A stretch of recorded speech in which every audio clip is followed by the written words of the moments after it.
there's some kind of spatial anomaly. I mean, yeah, it's the space anomaly of the week.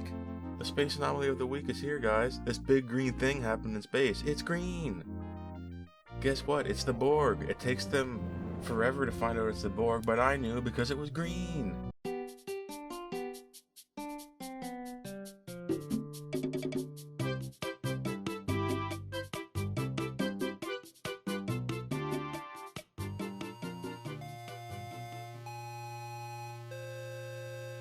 Picard is back. This is Star Trek Picard, Season 2. Fear it, hate it, loathe it, it still arrives.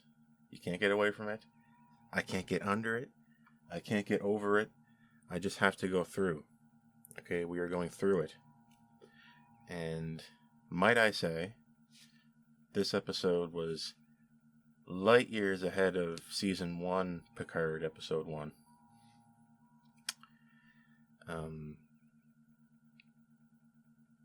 I would suggest not watching Season 1 of Picard. I have a feeling that our showrunners, writers, our whole cadre of producers listened to what the fan base was saying a little bit with Season 1. This season is essentially what Season 1 should have been, just going off this episode. This episode was filled with hope, dignity, life, but peppered within is the little nasty bits. When there's crunchy in the soft. Isn't that great? I have to review this. I have to go ahead and review this episode just based on the merits. If we take this episode holistically, and we look at the atmosphere around it, and we look at what happened in Season 1, we look at the things that are in this that are nasty, that are the harbinger of things to come, and we look at it from the point of view of just canon, I would have to say it's bad. But on the merits that are present in this episode, and the improvements we've seen, I would actually say that this episode is a fun watch. It's fun. Nothing of consequence really happens. It's not interesting. But I would say it is far from a boiling pot of puke, like the first season. This is more like a pancake, a nice yummy pancake with nothing on it. It just is what it is. You can enjoy it. Take these scenes that appear in this episode as unconnected scenes of a day in the life of Jean-Luc Picard after TNG. If you just look at it like that, there's some good scenes. So, with that disclaimer, I'm going to go ahead and move in to the basic breakdown of what's going on in this episode.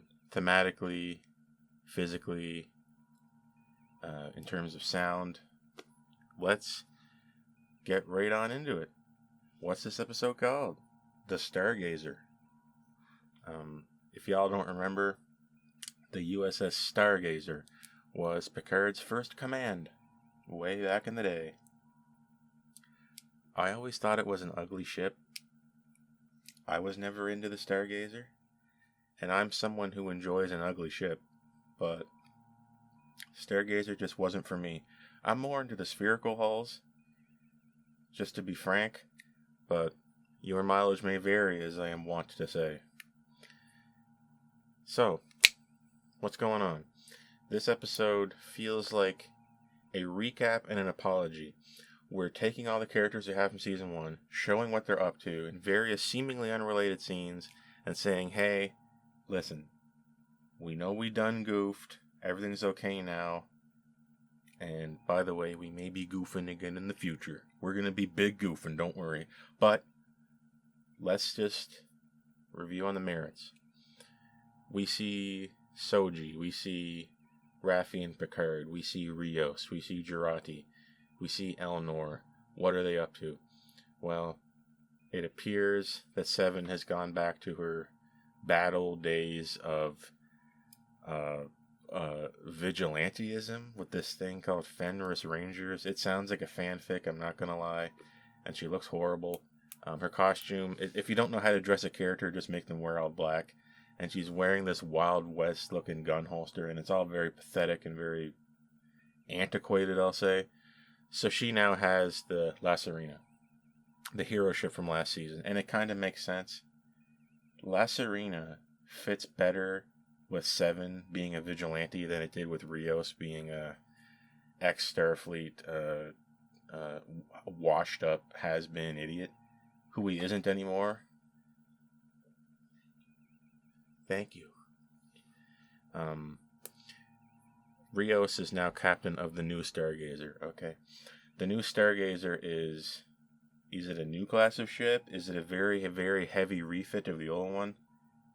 It's still called U.S.S. Stargazer. I don't think there's a dash after the name, which used to be exclusively for the Enterprise, but now it doesn't seem to be because Voyager has it in Discovery. I think Voyager is the J in Discovery. Take that how you will. I do know Picard referred to this as a refit. I don't know. You can't exactly trust what people say in these shows. You really have to feel it out, because our characters are often wrong or mistaken. Be that as it may. We have an intro that is unfortunately set during the episode we're doing this nonsense, where we're trying to tell this story not chronologically, and that makes my job difficult. I'd like to be able to look at this chronologically, but I can't. So if this review seems a little nebulous and a little bit weirdly put together, you'll know why. We start off with a battle on the Stargazer. Our crew is dying. Let's just say we're being menaced by Borg in some way. Let's leave it at that, because we're getting into it later, because they chose to put this at the beginning to keep your interest up. You know, they say you only got 5 seconds to pique somebody's interest and keep them watching. Well, we cheated and we put the battle at the beginning. So, we're going to rewind back the clock. Rewind, take it. We're going back. And we're seeing what could have easily been a scene cut from the first season. Picard having a good time. Time is on his side. They're playing that song. Time is on my side. Yeah, yes it is. Blah, blah. And they're harvesting the grapes and they're making the wine. And let me tell you, Picard's brother would be pissed because they are using technology. They're using transporters and things to make the job easier. Why do the job if you're going to use technology from the future to make it easier? It takes all the fun out of it. Right? Where's the fun? Where's the challenge? Where's the soul? So we're harvesting our grapes, and we're trying to set up some kind of strange relationship between Laris and Picard. If you don't remember, Laris is one of the Romulan workers that helps out Picard at his chateau, I guess. His ranch, winery.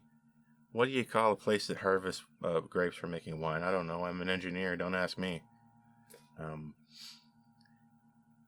And we're having this conversation, and may I say, this entire episode is littered with people speaking other languages. I don't know why. One of the themes of this episode is other languages.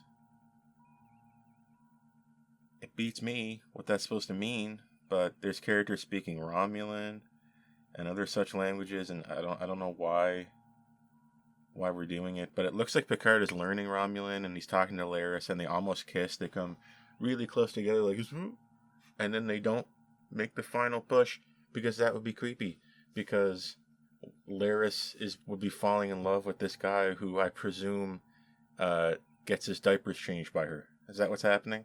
Is Laris on diaper duty, and now she's on kissy kissy smooch smooch duty? Not so, because it would be awkward and it stops halfway. So, are we setting up this idea that Picard is going to have a babby? Picard does make a point later saying he's the last Picard. How can we get another Picard? Are we going to clone him? Are we going to have a weird cross Romulan human baby with Laris when he's 150 years old? I don't know. I bet you they wish they made this show 20 years ago. I'm telling you right now. Because Patrick Stewart would at least be able to not look like a corpse. The Picard in this, he's at that age where you look sad. He's at the age where they look like an old dog sitting on the porch sunbathing. You know what I mean? It's sad. I mean, it's not something I want to see, and I don't want to put him down. It's not his fault, but it is weird. He's at the pouty stage of age where he looks like this half the time. Like he's just gonna away into vapor at any moment. And I bet they're shooting his scenes first. That's terrible. I don't want to think about that, and neither should you. I'm a fan of taking a beloved character and just walking them off into the sunset with grace. You know, think about Star Trek 6 with Captain Kirk. You know, second star to the right, straight on till morning, or whatever he said. And you just see him sail off with the Enterprise into the distance, and you don't know what kind of adventures he's gonna have, and you should never know because it's Kirk. You know, he's sailing away. He's leaving you behind, right? You're not leaving him behind. Is the way it was done, and then they couldn't leave it well enough alone, and they had to bring him back for generations so that he could fall off a bridge, and then the bridge falls, and then the bridge crushes him in this pointless battle with this idiot in this shitty movie, and then they just pile some rocks on top of him. That's a good that's how you kill Kirk, right? Yeah, that's right. No, you want them to walk off the set with grace, okay? Picard died, turned into a robot. He's 1,000,000 years old. He looks like crap, and he's trying to, hey, fellow kids, I can be in Starfleet too. Look at me, yay! That's Picard for you. There you go. There's your captain. That's my captain. There he is. I don't want to say that's my captain out loud, really, because I do have a real captain, but we'll keep that between ourselves. There's some kind of spatial anomaly. I mean, yeah, it's the space anomaly of the week. The space anomaly of the week is here, guys. This big green thing happened in space. It's green. Guess what? It's the Borg. It takes them forever to find out it's the Borg, but I knew because it was green. Spatial anomaly. What's going on with this, right? Holy crap. There's a big hole in space and something's coming through. Stop me if you've seen this before. Don't get me wrong, I'm all for Starfleet doing business in space with spatial anomalies. I could go for 10 more seasons of that if we could just hone in on that and not have a bunch of nonsense. It's asking for Picard. This spatial anomaly that comes through, Stargazer's there, captained by Rios, as you know. Rios and Jurati, the murderer from season 1. She's been acquitted of her crimes for some reason, and she's back on board a ship in Starfleet with Rios. Captain Rios, smoking a cigar, although you'll notice that they are very careful not to show smoke coming out or show him really sucking back on it. And there's a moment where he's using his lighter, and you see him go to light it, and then it just cuts at the last second so you can't see it. Is there some reason we can't show that? I got a weird vibe from it. Just watch it and tell me if you notice this. That they didn't really want to show him quote-unquote smoking, just holding the cigar. I don't know. Maybe I'm imagining it. But it was a little odd to have smoking on the bridge like that in Starfleet. But, I mean, maybe it's like a different kind of smoke. Like, maybe it's a safe smoke. I don't know. I'm choosing to stay out of it. I'm recusing myself. I don't know enough about this. And the anomaly is coming through. Distress call. It's asking you to talk to Picard. Help me, help us, we need to talk to Picard. Kind of interesting, I will say. And they do make a point of saying that this race that can open up a hole in space and create their own spatial anomaly is asking for help from the Federation. That's kind of cool. It's kind of intriguing. It's kind of a cool setup for something. But that remains to be seen. What goes on in this season here? That remains to be seen, boys. We had a scene at Starfleet Academy. Picard is delivering a speech. The final frontier is not space, it's time. What could have been, what we should have done. You know, the old coulda, shoulda, woulda speech. And there's a great sequence where we introduce Elnor as the first full Romulan in Starfleet, and we're walking around Starfleet Academy, and we're looking at all these beautiful things, and we're talking to Raffi, and we're happy, and God, I just want to stay there. Please, can we just stay in the year 2401, which I'm pretty sure this episode takes place in. I don't want to go to the past. Just stay here. We got it figured out, guys. We did it. It's beautiful. We're playing the right music. Everyone's happy. Starfleet Academy looks great. Picard, again, is shown the reverence he deserves. He is Admiral Picard. He is respected again. I don't want to go back to the past. I don't want to go back in time. I know this season is about going back in time. I don't want to do it. Just stay here. We're so close. Imagine this show. Just imagine the adventures of the U.S.S. Stargazer with Captain Rios and co. So close. And then we just pull the rug right out from under us and we're back to the same old shit, which I'm sure is coming, but I don't know for sure. Again, ruling on the merits. Picard is, of course, delivering the speech to everyone at Starfleet Academy. Yada, yada, yada. We have a discussion with Elnor.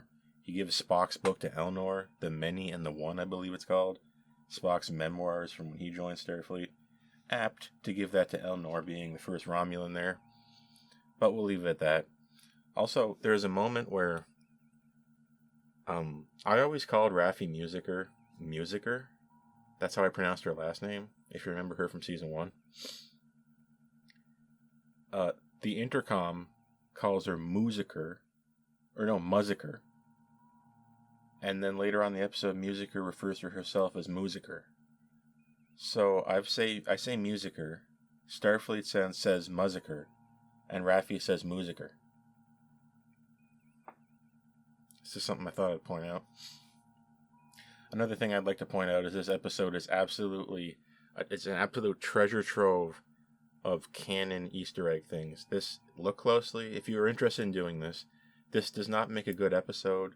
References does not a good episode make, of course, but it is littered with Easter eggs for you to find. Little details here and there. Oh, here's this model of the Ambassador class on the wall. Here's this plate that was on the wall that was in the original Picard vineyard. Things like that. You'll if you have an eye for it, you can find it, and maybe you get enjoyment out of that. I'm more into exploration, new aliens, concepts, and adventure. But if you're really into finding Easter eggs, you're going to like this. Picard is having love troubles, right? So he talks to Guinan. Guinan is looking very old.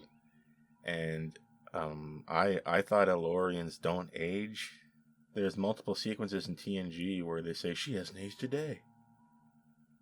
I don't think they get old. And I'm looking forward to a possible scene in this season where we actually explain what Q has to do with Elorians, Guinan being one of them. There is a moment in TNG where Q appears to be afraid of Guinan, and Guinan does this weird move like that to deflect Q. There's something going on between her race and Q, and it's intentionally left blank in TNG. I would actually like to see what that is, because Q is in this season, so is Guinan. Can we have them in some kind of battle show what it is that Elorians can do to stop Q? Because if you know Elorians, they have perceptions of time that we don't. They have senses that we don't. So that would be a curious and interesting thing to see. Would actually be developing upon something that was not finished, for real. We're not treading old ground again like we do with everything else. We'd be treading new ground on an old road. We would be pushing an old road further, which is what you should do in a sequel or sequel series. Unfortunately, we didn't really do that in season 1. We just backtracked on Borg stuff and PTSD and trauma that Picard should have been long over, and in fact he was. He was over it in season 1, but it just came back to him because there's Borg everywhere. Raffi, help me. Yeah, maybe, hopefully that's gone this season. And these scenes with Guinan and Laris, I'm gonna be real with you. You can kind of skip them and not miss a beat in this story. There is every scene that starts with characters talking to Picard like he's an emotionally stunted baby. You can skip those scenes. Listen, you can skip them because you're you, and I love you, and I know you're you, and I'm just wondering, why are you watching this video? Are you running from something? Or are you trying to get somewhere? You need to answer these questions for yourself, okay? Trust me. I believe in you. Because you believe in me. Sound familiar? That's all the emotional scene dialogue in Star Trek since 2017. It's awful. It's time. It's just a time waster. We're filling time again. Similar with season 4 of Discovery. We're taking 15 minutes of plot and we're stretching it out to an hour-long episode. And yet we're doing these short seasons.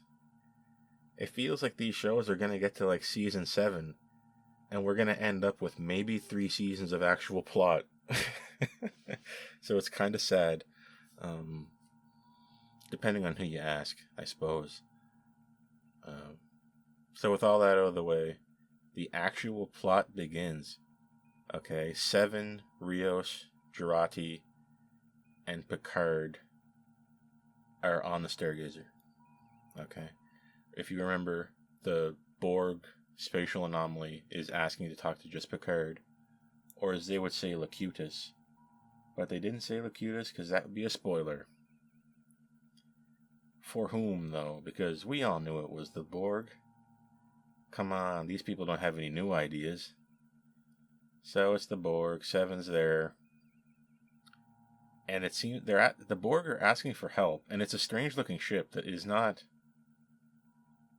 not resemble a Borg-style ship at all. It's this bizarre star-shaped thing.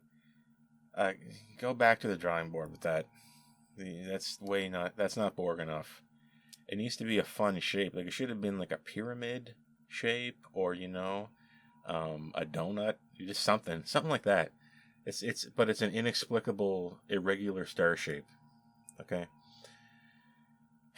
And in what is admittedly an interesting scene, a Borg creature, Queen. They think they call it the Queen, but I don't know if they're lying because this thing hasn't taken off its helmet. It wears this strange outfit, cool looking, but there's tentacles coming out of its back. Again, tentacles. What is it with Discovery, Picard, and having tentacles in Picard? We had this strange tentacle robot. We had strange tentacle stuff with the robot again in Discovery. In Discovery, a robot comes from the future through a portal and with tentacles and shit. And then in Picard, a robot comes from the future or some other place with robot tentacles again. And then in this season of Picard again, we got weird robot tentacles thing. I don't. And last season too, robot tentacles things plugged into Seven's back when she controlled the cube for no reason.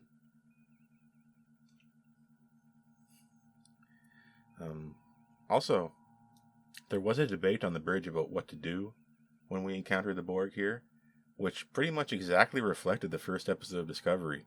We had an encounter with the Borg. The captain didn't want to attack, and someone at their side was breathing down their shoulder telling them to attack them. You have to attack them. Remind you of anything? It reminded me of Michael trying to tell Georgiou to shoot the Klingons at the start of Discovery. Way back when we didn't know the stank hole that we were walking face first into. I had popcorn ready for that episode, and I walked away aghast. But I don't want to get into that. That's Discovery. That's Discovery Season 1. That's the nasty old days that were just barely crawling our way out of tooth and nail at a snail's pace. Hell of a way to make an entrance, but the quote-unquote Borg Queen is assimilating the ship and hacking the access codes to all the other ships in range, trying to assimilate them.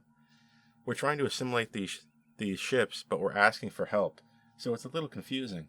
And you'll note that when the characters shoot at the Queen on the bridge, the Queen only stuns them in return after it is shot. So it is defending itself. It's actually not an offensive act. If you disregard the assimilation, quote unquote, it's not acting in an offensive way personally. And where's the trigger discipline? The whole bridge crew is firing on this entity for like a minute straight before Rios thinks to say stop shooting. And might I add, Rios never gave the go-ahead to start shooting. He never once told them to start shooting, and they all just started shooting. Interesting to note. Does Rios not have control over his crew? Are we really that green? So what's up then? I will say that. And this episode ends with what is seemingly the destruction of the U.S.S. Stargazer. We're being menaced by Borg. There's a threat of it assimilating a whole fleet of ships. Picard gives the order to self-destruct the ship. And Rios seems to give his assent for that decision because he shamefully nods and just awaits his death as his ship explodes. And we know what we're getting into when we sign up for Starfleet. That's one of the possible eventualities, is that your ship is destroyed. So, hold on, this is the first episode. If we kill everybody, what kind of show will we have? Well, just to shit it up even more, Q shows up, and boop, he's no longer young, he's old Q. Great way to shoehorn in an older looking Q, by the way. A little bit harder to do that with Guinan, because Guinan, according to the dialogue, chose to age, even though I've never seen her species do that, and I don't know. We're better off not thinking about it. The more you think about it, the worse it is. So let's just leave that grape die on the vine, as it were.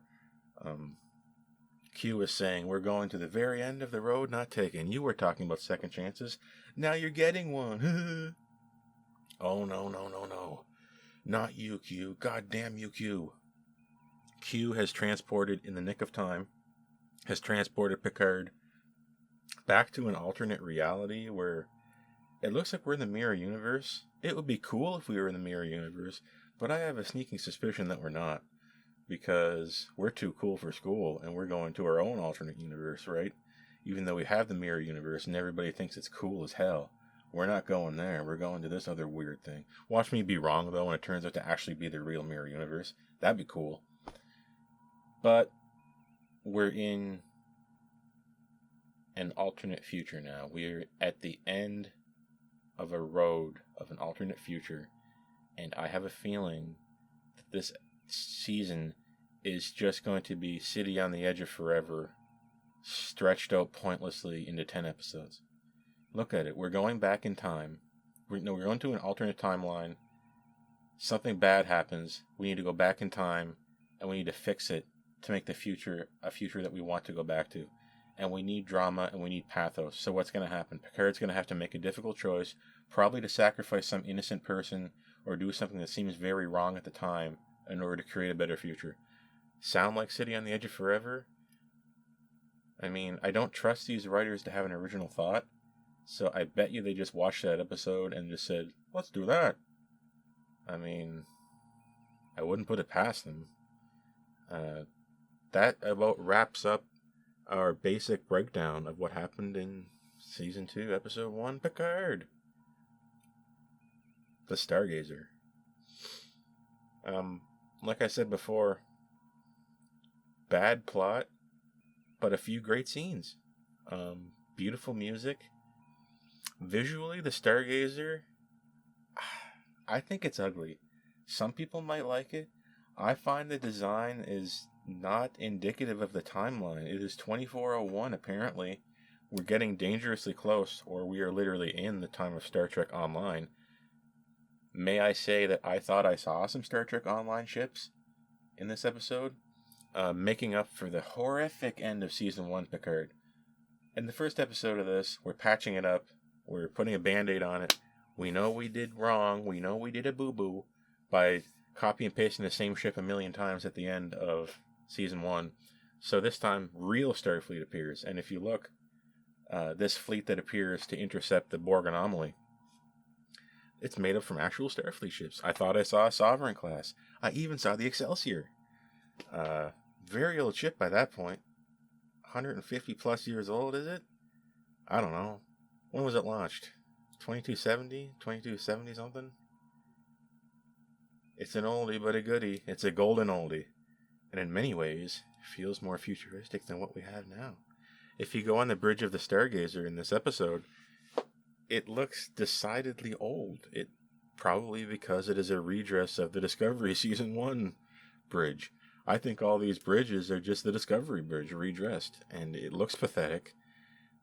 It was excusable before because the other ships we were seeing were ships from a similar era, right? Ships from within the same few years. Now it kind of feels like if we just refit the Stargazer, why does it look like a Crossfield class bridge? I'm sure there's some rationalization you can come up with, but buddy, it's beyond me. I think it might have to do with the fact that these seasons are so wishy-washy. They can't decide on a ship, and they can't decide on a crew, and they can't decide what the next future seasons are going to look like. They want to have the room to do something different every season, and unfortunately that means you can't spend a lot of time on a new bridge. Back in the day, we would design a bridge that we knew we were going to be on for like 100 plus episodes. And nowadays, it feels like you want to have these bridges that are just going to be redressed every 5 seconds. I don't know. Maybe I'm reading too much into it, but the point still stands for me anyway. I did not love the Stargazer bridge. I thought it looked old, but then they put a new coat of paint on it to make it seem shinier than it really is underneath. And it was dim.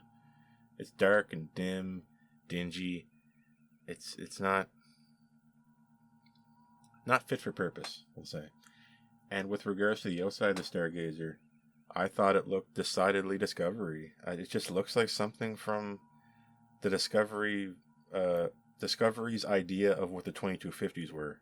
2250s, 2260s were, which I know don't look like that. They look a little different, but it just looked out of place. I mean, why couldn't we just have Sovereign class nacelles on this thing? Why is it that every ship that gets close to the camera has to look so different? We had a Sovereign, we had an Excelsior in the background of this fleet that showed up. Stick some of those parts on it. It would have been cool if... I mean, I'm not a big fan of the Sovereign, but why not make the Stargazer have Sovereign class nacelles? You have them. You can legally use them, right? I can hear the conspiracy theorists now. The reason why canon Starfleet ships are showing up again in Star Trek is because Paramount has merged with CBS or something. I can see it now. I've never really been into that type of thing, but I'm sure you can look into it on your own. Yeah, so visuals, lots of cool visuals, but I only appreciate the sentiment. I appreciate the sentiment of real Starfleet ships coming back. I don't much like the look of them on the inside. And graphically, we're still dealing with that Discovery era dim lighting, ugly textures on surfaces,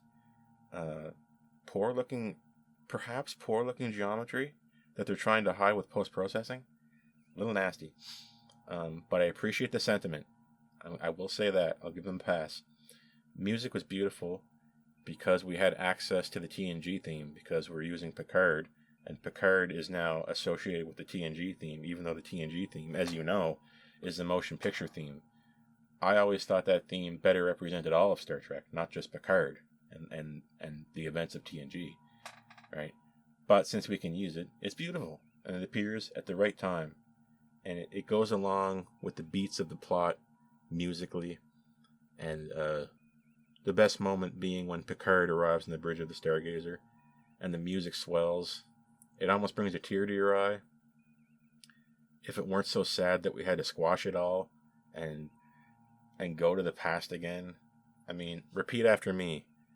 We're out of money. We are out of money. That's what it means when you have to go back to the past for a whole season and go back to the bad old days of 2024. I think that's where they're going. That means we're out of money. And we can't do these cool effects anymore. Sorry to the people working on Discovery, and you have to look like you're in the 31st century. Have fun breaking the bank on that one, guys. We're back in 2024. Isn't that what you want? Don't you want to be in the current year? Doesn't that sound like a fun Star Trek show to do? Being in the current time that you're in, probably, when you're watching it. Doesn't that sound fun for the whole family? No, it doesn't.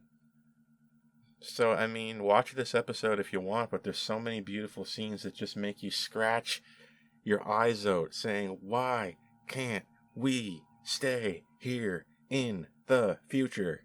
We just fixed it. We're on the Stargazer. It feels great. Why can't we stay here? But our writers are A, stupid, and 2, out of money, so we're going back to the past, and Q is here to ruin it all. That's Star Trek Picard Season 2, Episode 1. One more note that was a little bit strange. We had a flashback to Picard's childhood where it seemed like we saw some kind of family abuse of each other between Picard's parents and how they were fighting and how that's why Picard joined Starfleet to get away from his parents. What? Again, we're doing that thing where to make a character interesting, we have to make them tragic. Take a famous character, hurt them really bad, break both of their legs, break all their bones, why not? Give them a disease, make him have crazy PTSD, give him a tragic backstory, and then people will like him. That's how you make a good character, right? I never imagined that Picard was a product of this nastiness. Good creates good. Okay? We don't need Earth in the year 2300 something with this abuse and this nastiness, and no, it's not right. You can have a difference of ideas. You can have a difference in the way you go about things, like Picard and his brother, but I don't know why we needed to see this. Why we needed to go back, retread old ground, get robbed by a highwayman who replaces our basket of yummy bread with stank old bottles of open mayonnaise that have been sitting out in the hot sun for a year. That's Picard, Season 2, Episode 1, Stargazer. I'm dropping a 6.5 on this one. I liked it better than the last few episodes of Discovery, but I can physically smell the coming nastiness of this season. But ruling on the merits, guys, this episode is an okay watch. Just take it for what it is, as I did.